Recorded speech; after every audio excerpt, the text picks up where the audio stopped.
This episode is sponsored by Kinsta. As a business, you have client meetings and keeping up with everyday tasks. Who has the time to stress out about site security and speed? Well, with Kinsta, the technical stuff is taken care of. Kinsta is your managed hosting provider for WordPress, meaning that customers get a hosting environment alongside a plethora of features, configurations, and optimizations. With Kinsta, you get lightning-fast load times, top-tier security, and unmatched human-only customer support. Whether you're a business owner, web developer, or running a digital agency, Kinsta makes managing your website easy and efficient. Did I mention fast load times? Just by moving to Kinsta, you can experience up to 200% faster load times, as well as enterprise-grade security. And thanks to their unlimited free expert-led migrations, Kinsta ensures a smooth transition from other hosting providers. I really enjoy My Kinsta, which is the platform's intuitive custom dashboards that make managing my website or multiple websites a breeze. Ready to experience Kinsta's hosting for yourself? Get your first month free when you sign up at kinsta.com today. It's the perfect opportunity to see why Kinsta is trusted by thousands of businesses worldwide to power their websites. Visit kinsta.com to get this limited time offer for new customers on select plans. Don't miss out. Get started for free today. Guys, I've got something cool to tell you about. As an engineering leader, a manager, and an engineer myself, I'm geeking out over a new product I'm just discovering that helps me with each of these points of view.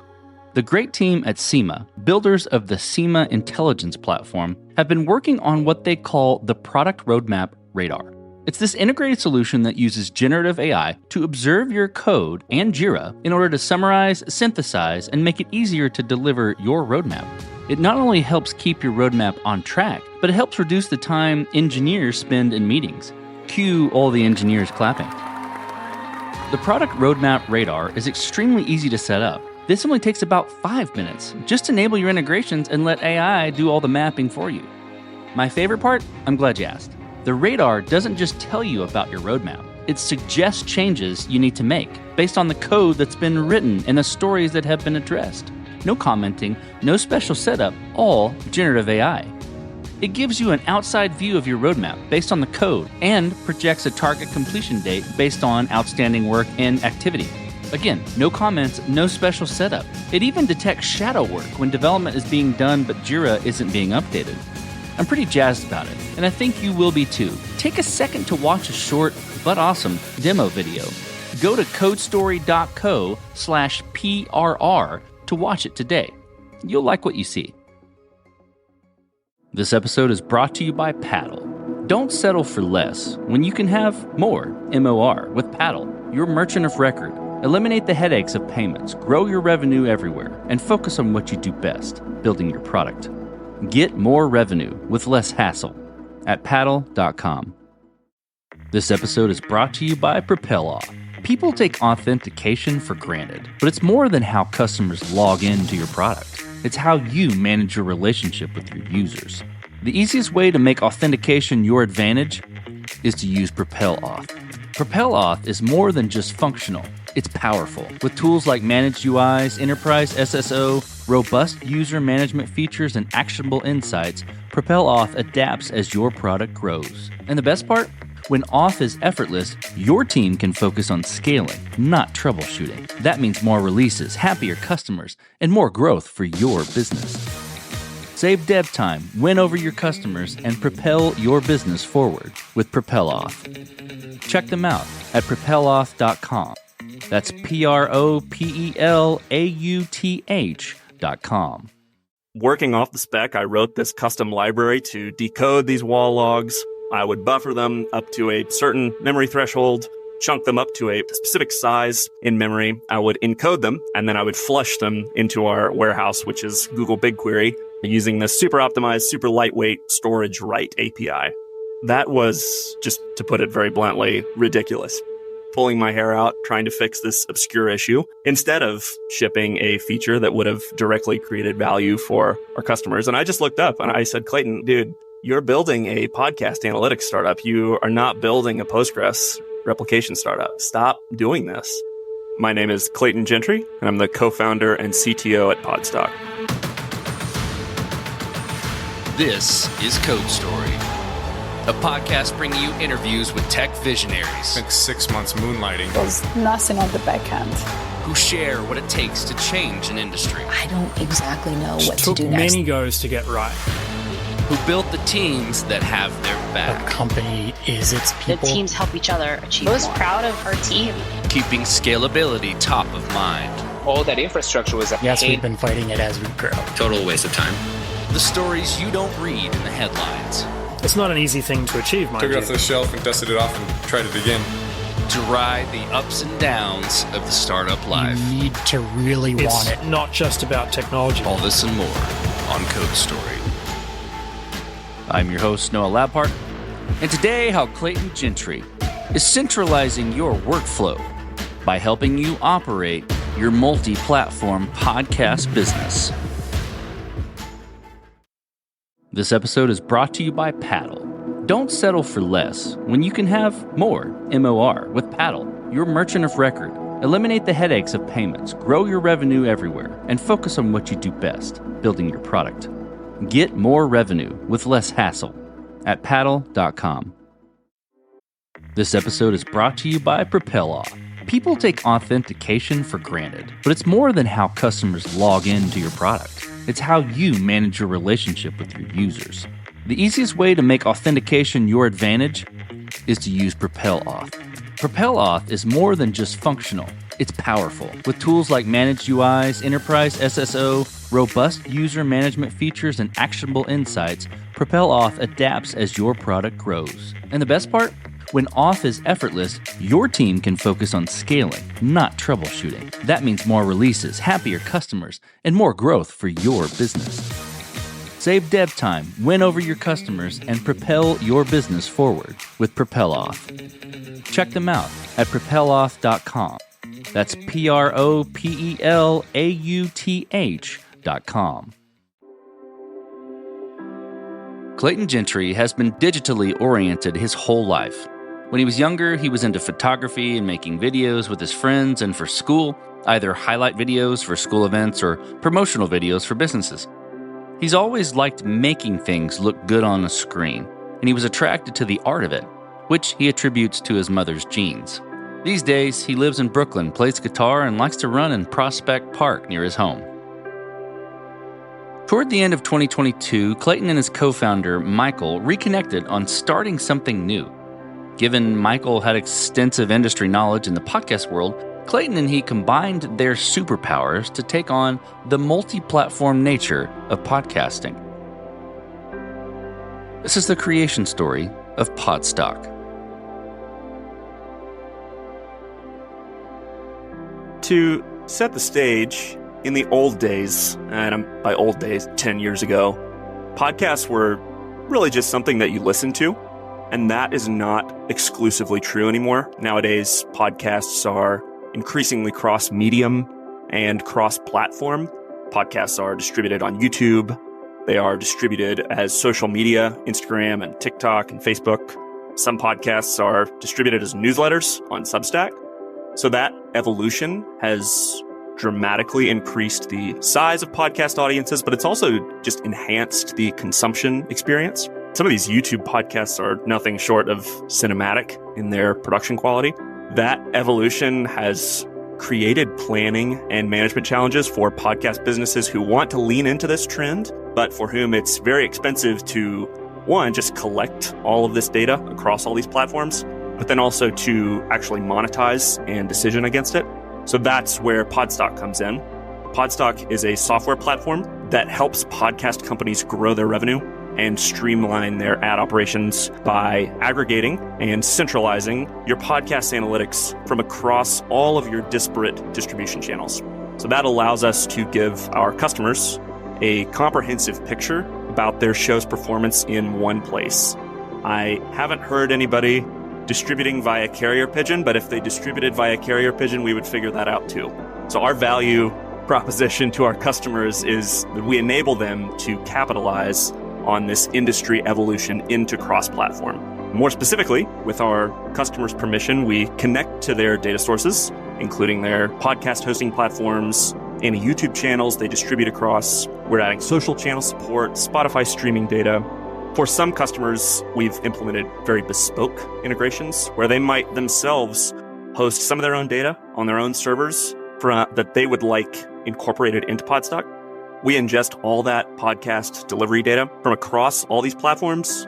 We roll it up and we match it up. So we can say, this episode did this many views on YouTube, this many downloads over RSS. And then on top of that data, we provide friendly tooling to plan and to track their ad campaigns, to understand their show's audience, and to build any custom reporting for more nuanced or bespoke analytics questions that they might have about their cross-platform delivery. So my co-founder is a guy named Michael Poretsky. Michael and I independently had this itch to start our own thing. Michael and I are very good at very different things. He's an extremely strong communicator. He is tireless. Whereas I have a tendency to burn hot and burn out over the course of the day, Michael seems to be this endless font of energy. And he also is a subject matter expert on podcast businesses, which is an expertise that he developed during his time leading strategy and analytics at a company called Odyssey, which is a fairly large-scale podcast network unto its own. So we embarked on a previous venture together many years ago that at the time I just wasn't fully ready to commit to. But toward the end of 2022, I sent him a text that said something to the effect of, I wasn't ready then, but I'm ready now if you want to build something. And so we had our first Podstock meetings in the spring of 2023 at this Lower Manhattan coffee bar that is tucked inside a burger restaurant called Au Cheval. Since we were usually having these meetings early in the morning before our full-time jobs, we would just have the coffee without the burgers. So let's dive into the MVPs, that first version of Podstock that you built. How long did it take to build, and what sort of tools were you using to bring it to life? I mentioned our business is cross-platform analytics, but we started the company just supporting one platform, and that was Megaphone. So Megaphone is this very popular podcast hosting platform and ad server that many podcast networks use to distribute their content. It's owned by Spotify.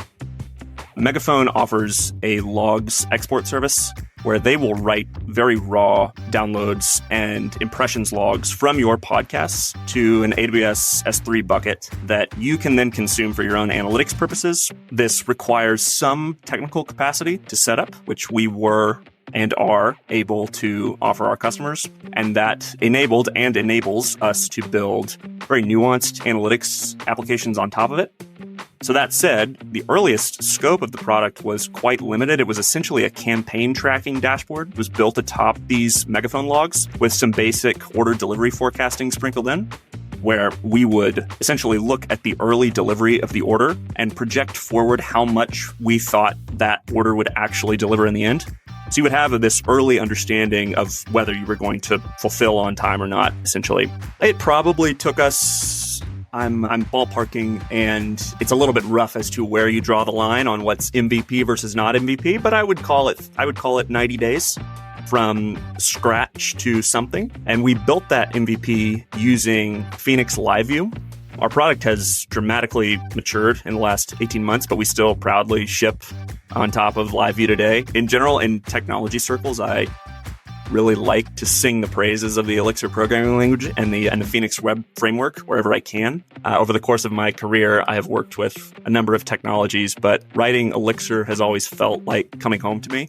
Part of that might be that it was the first programming language that I really learned deeply. I think it's often, not always, but I think it's often the case in engineering careers that you develop some bias toward the first language you really come to understand. But I also just find it to be a very thoughtfully designed language with a strong community around it. And we are certainly very proud to be members of that growing community. Okay, let's stay on the MVP for just a minute. I'm curious about decisions and trade-offs you had to make. And maybe one of the big ones, and you kind of touched on it a little bit, was around, choosing Megaphone first. But I'm curious if there's one you want to call out, and maybe it's that one, and how you coped with the decision.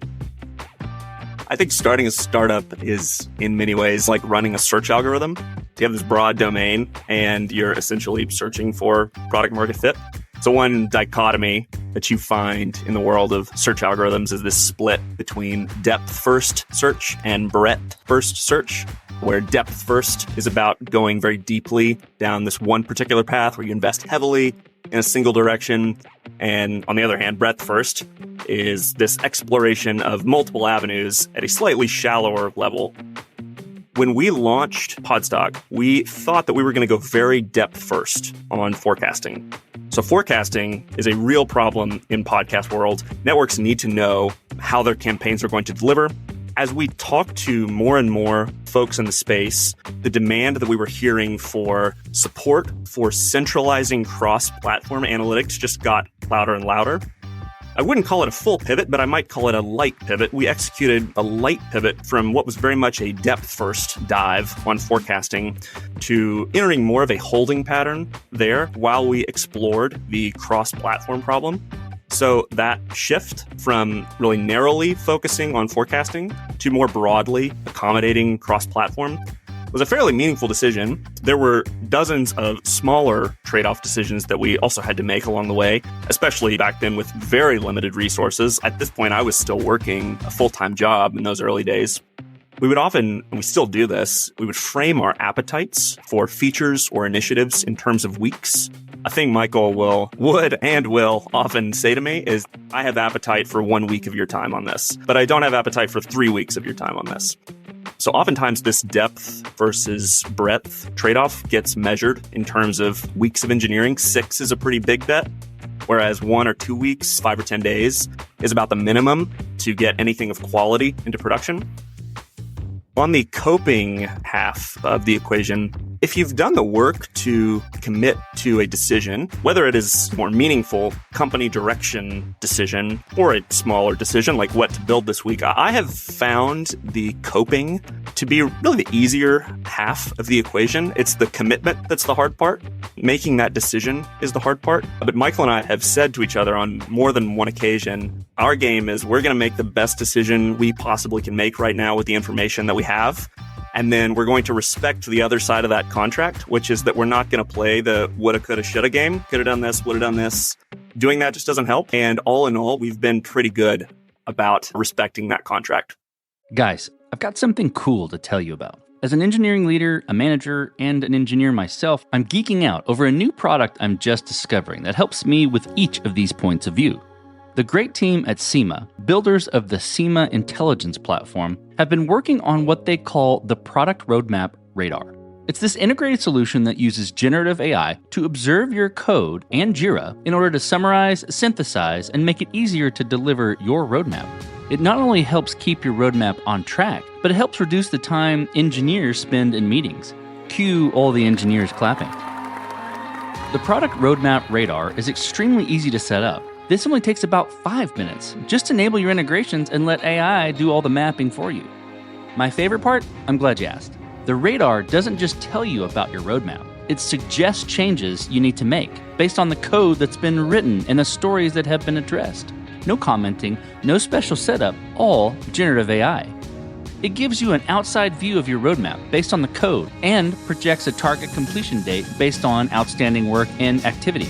Again, no comments, no special setup. It even detects shadow work when development is being done but Jira isn't being updated. I'm pretty jazzed about it, and I think you will be too. Take a second to watch a short but awesome demo video. Go to codestory.co/PRR to watch it today. You'll like what you see. This episode is brought to you by Paddle. As a startup, you face unique challenges to stay competitive. You and your team need to stay focused on your product, not your payments. You need to do more, MOR, and DIY less. With Paddle.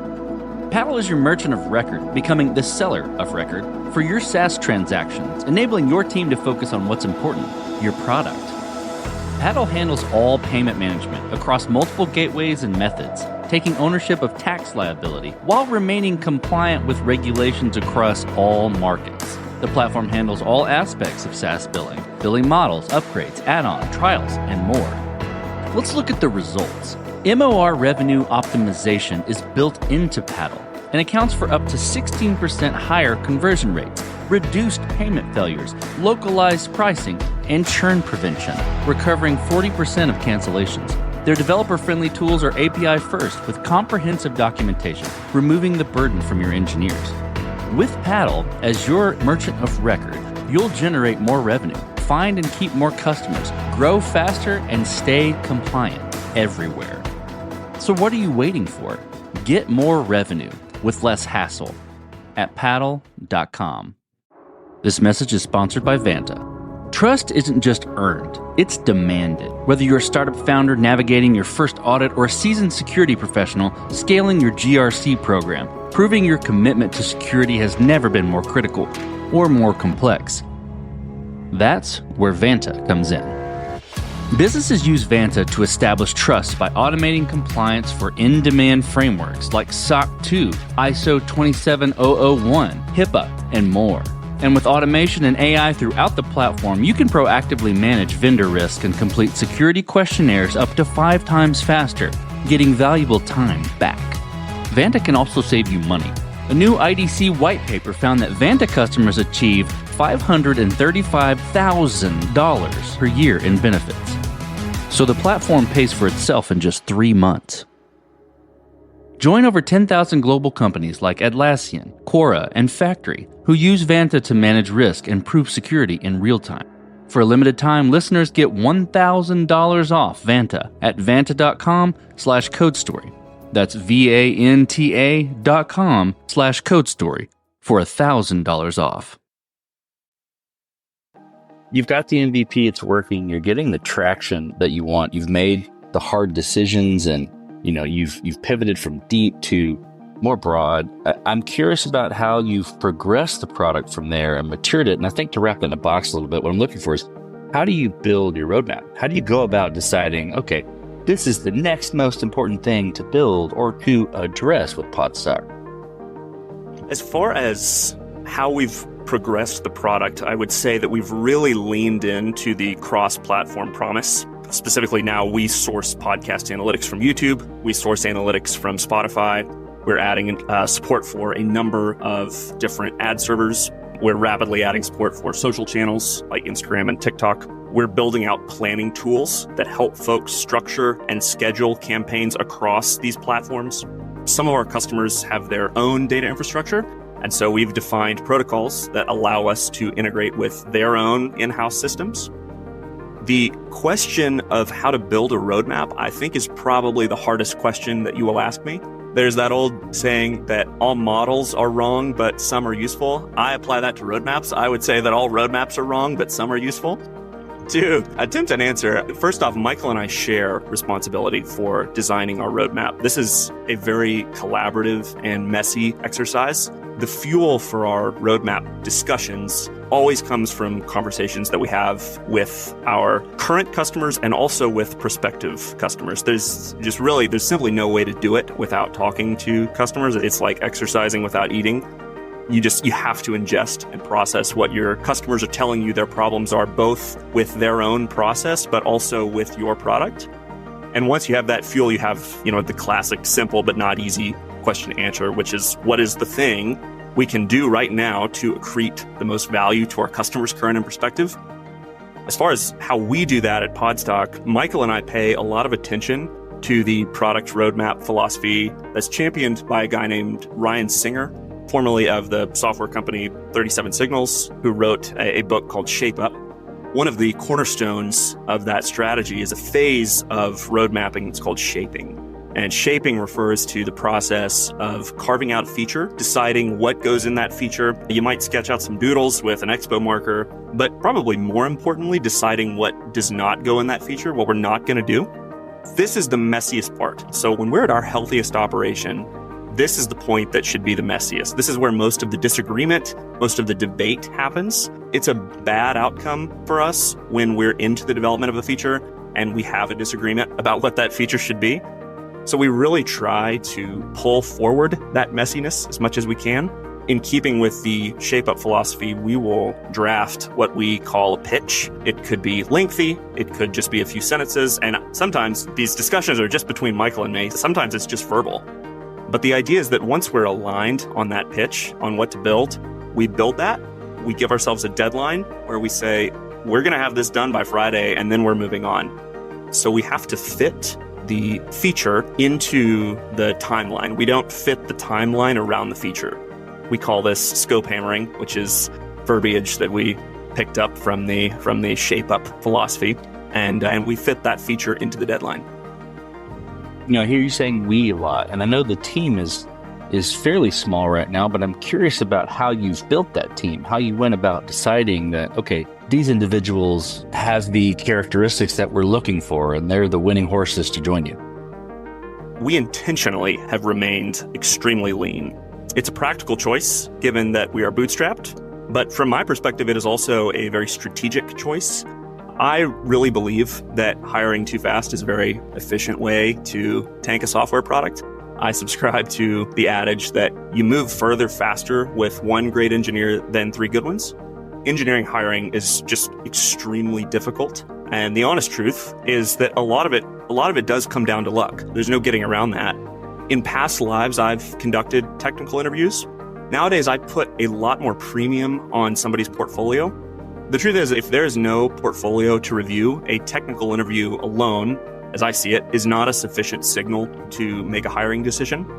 Beyond just a strong portfolio, we also take an interest in people who have made meaningful contributions to the Elixir community. So that might be a newsletter that they publish. That might be a lot of activity on the Elixir Slack or the Discord channels, which we are also part of. They might have a strong open source presence. But the ability to participate effectively in the community, and generally to participate in a community, I have found to be a strong signal, both of technical wherewithal, but also emotional intelligence, which obviously we place a high premium on. This episode is brought to you by PropelOff. People take authentication for granted, but it's more than how customers log into your product. It's how you manage your relationship with your users. The easiest way to make authentication your advantage is to use PropelOff. PropelOff is more than just functional. It's powerful. With tools like Managed UIs, Enterprise SSO, robust user management features, and actionable insights, PropelOff adapts as your product grows. And the best part? When off is effortless, your team can focus on scaling, not troubleshooting. That means more releases, happier customers, and more growth for your business. Save dev time, win over your customers, and propel your business forward with PropelOff. Check them out at propeloff.com. That's PROPELAUTH.com. Guys, I've got something cool to tell you about. As an engineering leader, a manager, and an engineer myself, I'm geeking out over a new product I'm just discovering that helps me with each of these points of view. The great team at SEMA, builders of the SEMA Intelligence Platform, have been working on what they call the Product Roadmap Radar. It's this integrated solution that uses generative AI to observe your code and Jira in order to summarize, synthesize, and make it easier to deliver your roadmap. It not only helps keep your roadmap on track, but it helps reduce the time engineers spend in meetings. Cue all the engineers clapping. The Product Roadmap Radar is extremely easy to set up. This only takes about 5 minutes. Just enable your integrations and let AI do all the mapping for you. My favorite part? I'm glad you asked. The radar doesn't just tell you about your roadmap. It suggests changes you need to make based on the code that's been written and the stories that have been addressed. No commenting, no special setup, all generative AI. It gives you an outside view of your roadmap based on the code and projects a target completion date based on outstanding work and activity. Again, no comments, no special setup. It even detects shadow work when development is being done but Jira isn't being updated. I'm pretty jazzed about it, and I think you will be too. Take a second to watch a short but awesome demo video. Go to codestory.co/PRR to watch it today. You'll like what you see. Let's move forward then. I'm curious about scalability and where scalability has, reared its head. I'm curious if there have been any interesting areas where you've had to fight it as you've grown. Absolutely. So I would say, first off, we take pride in having done things that don't scale, especially in the early stages of Podstock. I can give you a very concrete example. So one of the services that Podstock provides our customers is cross-platform content association. So we're really good at matching up content where we can say this episode was published on YouTube and it was also published over this RSS feed. Nowadays, we have automated systems that do most of that matching work, with human judgment still reserved for edge cases. But earlier in our company's lifetime, this matching was often extremely manual, where it would literally be me. I would be going one by one through thousands of YouTube videos, identifying complementary audio that had been delivered over RSS and matching them up. We even built admin UI to help a human, i.e. me, complete that process. What was really nice about that, though, was when you do things manually, you really learn the ins and outs of the data. Oh, the YouTube always puts the show name in the title, but the audio never does. Oh, the YouTube gets published 8 hours after the audio, like clockwork. So we would pick up these very specific patterns that could help us design our more automated systems later on. So I think the lesson from doing that was when you immediately jump to scale, the first mistake you might be making is you might be scaling something that shouldn't exist in the first place, but also you might miss nuances that would have otherwise enriched your scaling efforts had you implemented the process in a little bit more do-it-yourself fashion at the outset. So that's what we learned from that content matching exercise. So as you step out on the balcony, you look across all that you've built thus far with Podstock. What are you most proud of? There's so much. I'm very proud of us in general. I could draw on a cycling metaphor here. So in cycling, there is this measure of power to weight ratio, which describes the amount of output that you're able to generate on the bike relative to your mass, with more massive cyclists generally being expected to produce more output and less massive cyclists generally being expected to output less. I think our power to weight ratio at Podstock is exceptional. More than any specific feature or specific partnership, although we have lots to be proud of along both fronts. When I look back over the last 18 months, I am really proud of our track record of having been able to move software out the door, given our size, which for a lot of that time was just Michael and myself. We've recently brought on some help in the engineering front, but we're still extremely lean. And I think if you were just looking at a profile of our company on paper, I think we have really punched above what you might anticipate our weight to be.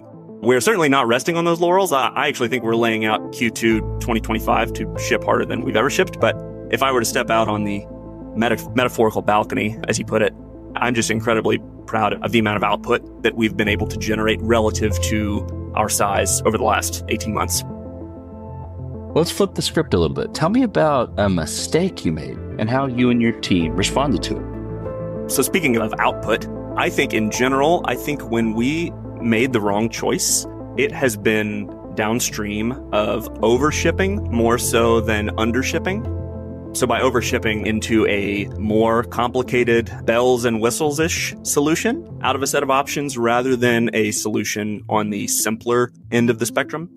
So I'll give you a very concrete example. When Podstock got started, we deployed as a system of microservices. We had this little network of servers that were each running their own very specific application. We had one service for caching data. We had one service for decrypting outbound requests that included sensitive data, like an API key or an access token, so that sensitive material could be read by the destination service it was intended for. Here is the most ridiculous example. So we had a very common problem, and a very widely solved problem, by the way, of replicating data from our application database into our data warehouse. The application database serves the web app. It is intended to be very lightweight, very fast. And by contrast, our warehouse hosts massive amounts of data, and that's where we perform all of our big data analysis. So we needed to get some application data, like podcast titles, episode durations, into our warehouse from our application database. So I'll get a little bit technical here, but I'll be brief. To solve the replication problem, I decided to write a completely bespoke replication service in Python. We called it Replicator.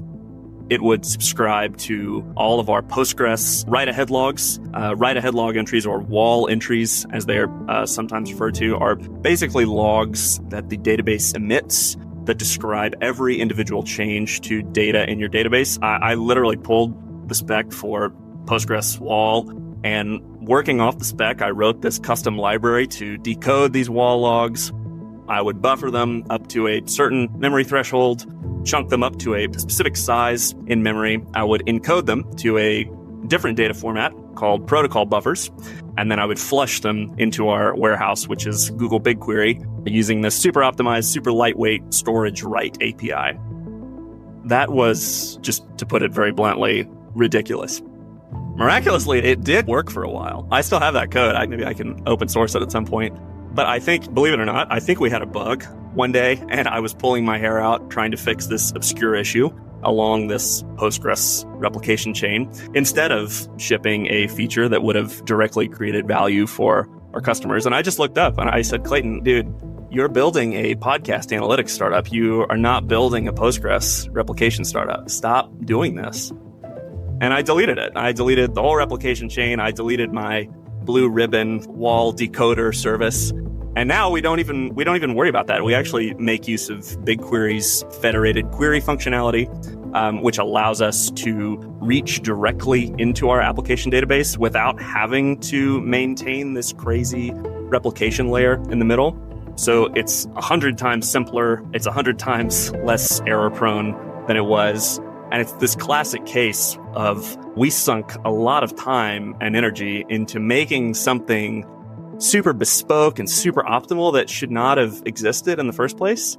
That was a mistake. But I would close by saying the only real mistake is a mistake that you make twice, and everything else is learning. And we certainly learned a great deal in that. So let's look forward then. Tell me what the future looks like for Podstock, for the product, for the team, for the whole kit and caboodle. I'm excited to learn the answer to that question. I can tell you strategically, for us, it is about platform expansion. There are an ever-increasing number of platforms on which to distribute your podcast. And not only that, not only horizontally, but the existing platforms themselves are always evolving. Give you an example, Spotify very recently rolled out video streaming, and we are actively supporting customers who have opted into that enhancement now. To get a little bit meta, I don't love to plan out the future too far in advance. I find it constraining. And the other thing is the world is just changing so quickly, and we could talk for 5 hours about this, but the pace of development around large language models in particular is just so outsized. I think it's hard for people to read the quadratic on that curve. It's very hard for me, and I'm actively trying. That said, in the context of that change, there are principles that guide us as we move into the future. And those principles are not subject to changes in the technology and global landscape. Those principles are operating a fiscally healthy business, creating value for our customers, and enjoying ourselves. Michael, one time, I remember this very clearly. It was very helpful for me. He said, I'm paraphrasing a little bit, but he said, Clayton, I want to be successful. I want our company to be successful. I want us to generate great economic outcomes for ourselves. But I also want to enjoy this. And I want to create great relationships with our customers, with people we employ, and, by the way, with each other. And that was like a tuning fork moment for me. So wherever we go, wherever the world goes, we have those stakes firmly planted on the ground as guideposts. Let's switch to you, Clayton. Who influences the way that you work? Name a person or many persons or something that you look up to and why. I have been listening to a lot of content lately from Sam Korkos. He's the CEO of a company called Levels Health here in New York. Michael, my co-founder, actually set me onto him. He has a reputation for being a very effective and time-efficient leader. He speaks a lot about effective delegation and building strong personal systems to optimize your usage of your time. What I really like about his philosophy broadly is he consistently underscores the point that the world doesn't happen to you. You make choices about what to prioritize and what not to prioritize. If you have any tendency to fall into any kind of woe is me, I'm so busy, I can't get it all done attitude, you can listen to a Sam Korkos podcast for about 5 minutes and you'll be cured. The other thing I really appreciate about him is that he emphasizes making the space to make progress on the things that matter that are not necessarily urgent. So I heard him recently talk a little bit about the Eisenhower matrix, which is this 4-quadrant matrix where your tasks are essentially grouped into 4 buckets. There's urgent and important. There's important and not urgent. There's urgent but not important.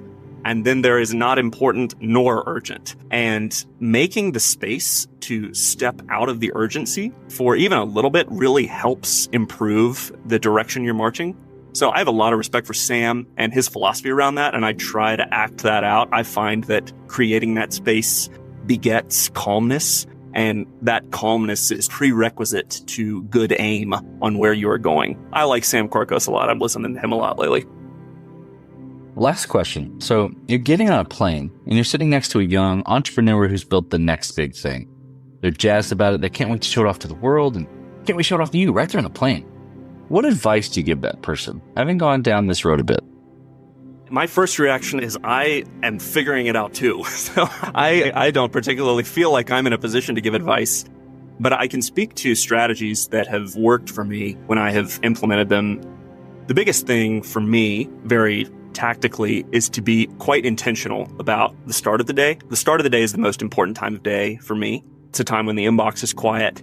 I'm not being pulled in lots of different directions, and I have that capacity to make progress on the most important or most impactful, but also not necessarily the most urgent items. And I have that capacity to set my aim properly. To get back to my guy, Sam Korkos, he talks about going on these quarterly think weeks, where you basically step out of whatever the immediate set of quote unquote urgent demands are, and you give yourself space to deeply process the big picture, how you're going to move the needle on the initiatives that really matter. I personally have not logistically worked out how to execute a think week yet. I do a think hour as many days as possible, so I will often go for a walk when the sun is coming up. Getting outside in those early hours, I find, gives me the space to make progress on the big picture, not just for the company, but also on just the broader problem that everybody is solving, whether they are running a startup or not, which is having a good life. So that's what I would say, is get outside in the morning without a screen before you go to work. Man, I love that. Couldn't agree more. Well, Clayton, thank you for being on the show today, and thank you for telling the creation story of Podstock. Thank you for having me, Noah. It's been great. And this concludes another chapter of Code Story.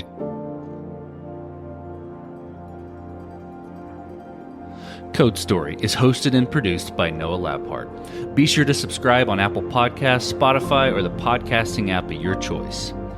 And when you get a chance, leave us a review. Both things help us out tremendously. And thanks again for listening.